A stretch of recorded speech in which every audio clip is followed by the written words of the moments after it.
Hey. Time for another Out of This World story from rSpace. They say marriage is all about sharing. What's mine is yours and what's yours is mine. Today on rSpace, cheaters always forget one thing. The shared iPad is never your friend. Cheating wife left her dating profile open on our shared iPad.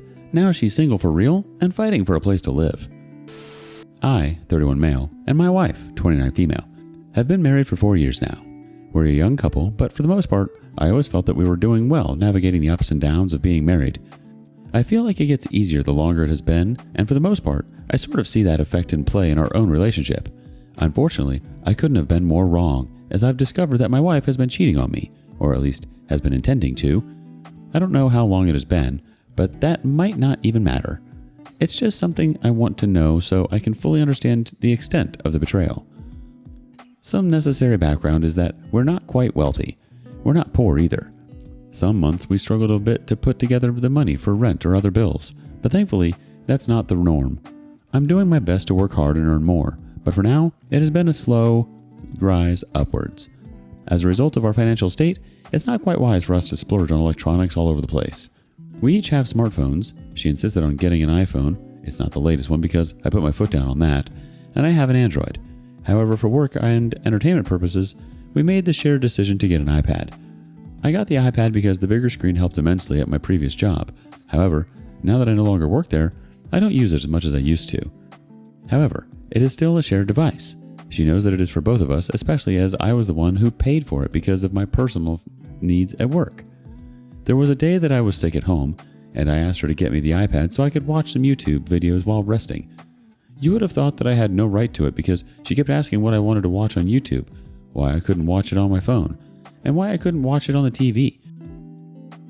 The answer was that I wanted to be able to lie down however was most comfortable for me, and be able to enjoy whatever it was I was watching.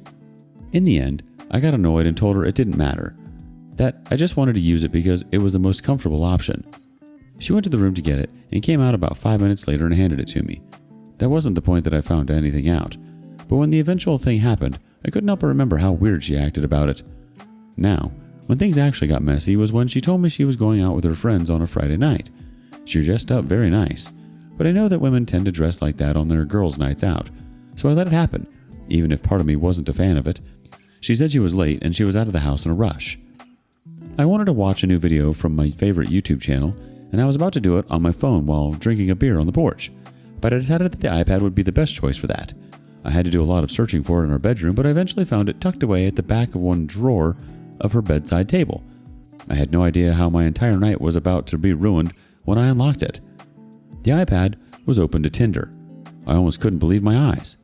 I tried to think of every possible explanation for it, so the first thing that I did was check the profile, because maybe she was catfishing a friend or doing something fraudulent.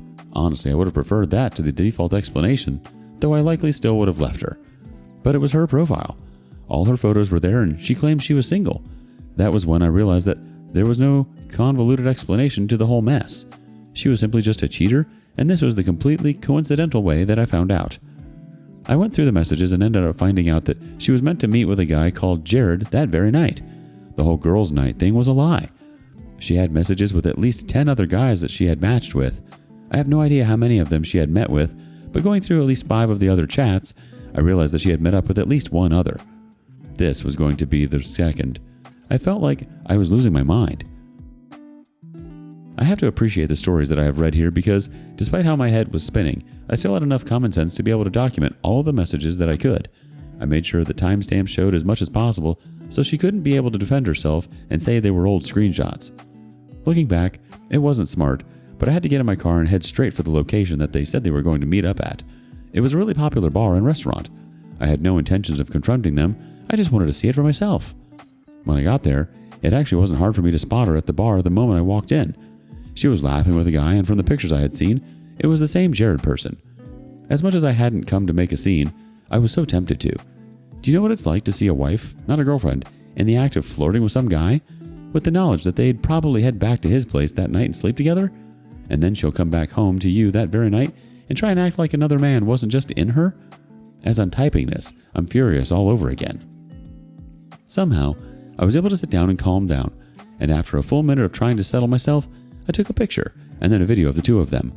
I caught her as she touched his arm, touched his shoulder, he touched her thighs, and all of that. Anyone would have thought they were a couple. That was all I could bear to witness, and I was out of there.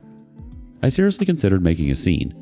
I kept considering it over and over, but after all the things that I have read here, I realized that she wasn't going to learn a lesson if all I did was scream and shout at her and maybe get into a bar fight with her date. It wasn't worth it. I realized at that point that I was going to do whatever I could to end things with her and make sure that it hurt like hell. That's the point that I'm at now. This happened 2 days ago. She came back home and I didn't bother hiding the iPad. I left it on her side of the bed and she seemed shocked to see it there, but I said nothing. She asked if I had used it, but I told her that I didn't, that I just left it where she put it. She seemed very suspicious and kept checking in on me, but I didn't take her bait, and I didn't give her the satisfaction of knowing whether or not I knew anything. Obviously, a divorce is the only possibility on the books, but I need to add a little something to make it hurt even more so. I'm going to make sure that I do that. Edit. I appreciate you all for your support. I understand that it might have been better for me to just confront her there and then figure out whatever my plan of action would be. But I guess I just wanted to make sure that whatever confrontation I was going to have with her would be well under my control. I really didn't want it to be just spontaneous. I know there was a lot I could have done better, but what's done is done at this point. What really stings is how she tried to gaslight you over the iPad, the shared device, the over-the-top reaction to you wanting to use it, the lies about a girls' night. It's like she was trying to build a little house of deceit in the back of your bedside drawer, and then had the nerve to be suspicious when you put it back? Please. Update. Well, a cheating wife isn't a fun thing to have, and confronting them isn't fun either. But it has to happen. I eventually did confront her, and I'll admit that I got some satisfaction out of it. She got back from work on Monday, the week after my last post happened, and as soon as she got back and started telling me all about her day, I just let the bomb drop. I told her to shut up, and she was so shocked. I'm normally a very calm guy, and she has only seen me truly angry on 1 or 2 occasions. I told her that I didn't want to hear her talk as if everything was all right when it wasn't. I let her know that I knew, and she kept asking what I knew about. Know what? You know what? I made sure that she stewed in that for a bit. I could see how anxious she was getting. Then I asked her to admit to me right there that she was being unfaithful. I told her to say it with her own mouth. She was quiet for a long time, and it seemed like she might have been calculating whether she could deny it or not. But I bet she remembered the day with the iPad and realized that I knew for sure. And it was at that point that she started weeping. It actually made me so much angrier in the blink of an eye. It was such a stupid reaction to be accused of cheating. She didn't have a one-night stand. She had a dating profile. She was looking to sleep with as many people as she could, behind my back. But now that she was caught, was when she would start crying? It was so frustrating. Were the tears real because she realized she was about to throw it all away? Were the tears fake because she thought they would move me? Because they wouldn't. I told her to cut it out and make it clear that I didn't believe she felt any remorse. She kept trying to talk through snot and tears, claiming it was a mistake and that she was stupid and didn't appreciate me, and kept begging me to forgive her. I let her know that I couldn't forgive her, at least not then, and that, even if I was going to, we'd be apart from each other by then. She just kept crying even more. I told her to pack her bags and leave, but she said she had nowhere to go. That's true for the most part. We don't have enough money for a hotel for a week or more to be a sensible decision, and her family lives on the other side of the country. She should have thought about that before cheating. Even now, she still lives in the same house, but we're basically been roommates since that conversation happened. I let her know that day that we were going to get divorced and that there was nothing she could do about it. I told her to make it easy and I wouldn't have to try and destroy her, and she agreed that she wouldn't fight. I hope that much is true. I've gotten a divorce lawyer already and the papers should be ready tomorrow. But before that whole phase starts, I realized it would be a good idea to let you know how things have been going instead of waiting until the end of the actual divorce. That would take too long, and I know how much we hate updates taking months. Hopefully, I'll be back with good news soon. Update 2. I'm back again. I'm the guy who found out that my wife was cheating on me because she left Tinder open on her iPad. My wedding day was one of the happiest days of my life, and I hate that it has been soiled by the fact that this woman I was with ended up being a cheating hoe. However, in a sort of bittersweet way, the day I finally left her for good is also one of the happiest days of my life. It gives me the chance at a new start, and that means a lot to me. I think that I couldn't control her deciding to cheat on me, but I've learned a lot from it, and I'm going to make sure that going forward, I do what needs to be done to become a happier person and potentially find a much healthier relationship. Remember that in my last post I said that she claimed she wasn't going to make the divorce process hard for me? Some of you guessed it in the comments. that didn't end up being the case. The moment the divorce proceedings started, her lawyer was very insistent on making things harder than they needed to be. I'm sure she was in support of it.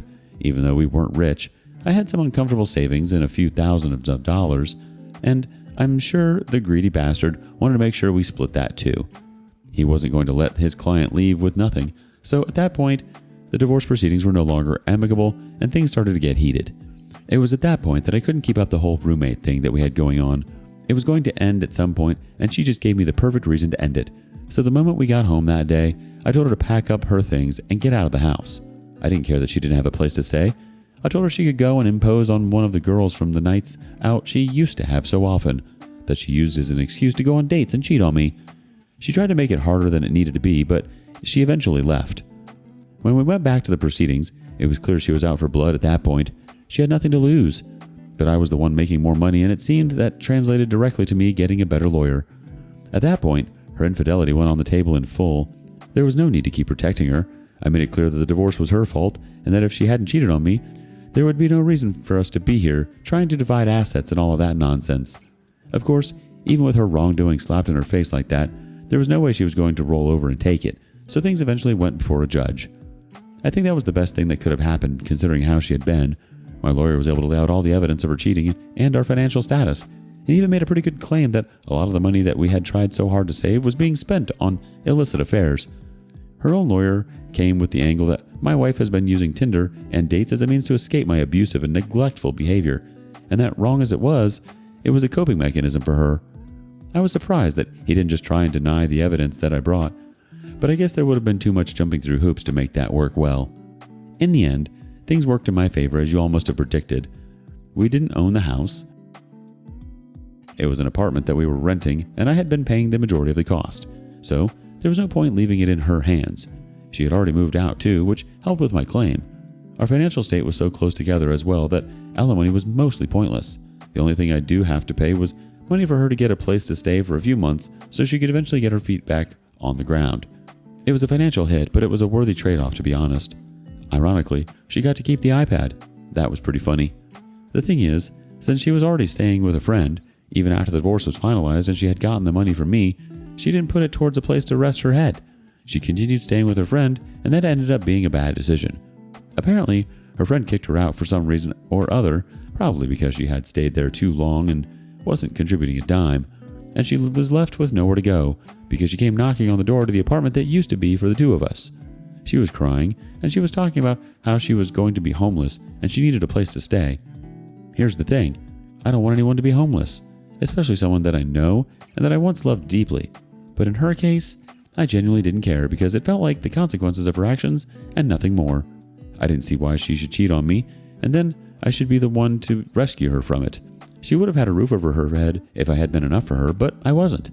She could go and stay with one of the guys she cheated on me with, and I told her as much. She started weeping at my door, and I had to shut the door in her face. She kept knocking and only left when I threatened to call the cops. I really would have done it too. So now the woman who was posing as single online is truly single. Now she can have as many guilt-free Tinder dates as she wants because she's not tied down to a man any longer, and that's what should count for her. I'm also glad not to be tied down to a woman, particularly a cheating woman who was supposed to be my wife. I'm glad to be on my own, and while things will be very hard by myself, I handled life on my own for a very long time, and I'll continue to do so. It's frustrating how someone can blow up a marriage, then try to paint themselves as the victim once accountability kicks in. Her lawyer trying to reframe her actions as coping is laughable at best and insulting at worst, but thankfully the judge saw through it. Then there's her showing up at your door crying. Talking about homelessness? That's the consequences of her own decisions. You didn't kick her out of a stable life. She walked out on it herself. If someone who betrayed your trust came back asking for help, like a place to stay, would you offer it out of compassion or stand firm and say no out of principle? Where do you draw the line between empathy and self-respect? Thank you for joining us today on rSpace. Be sure to like and subscribe and hit that notification bell so you don't miss out on our next video. Until next time.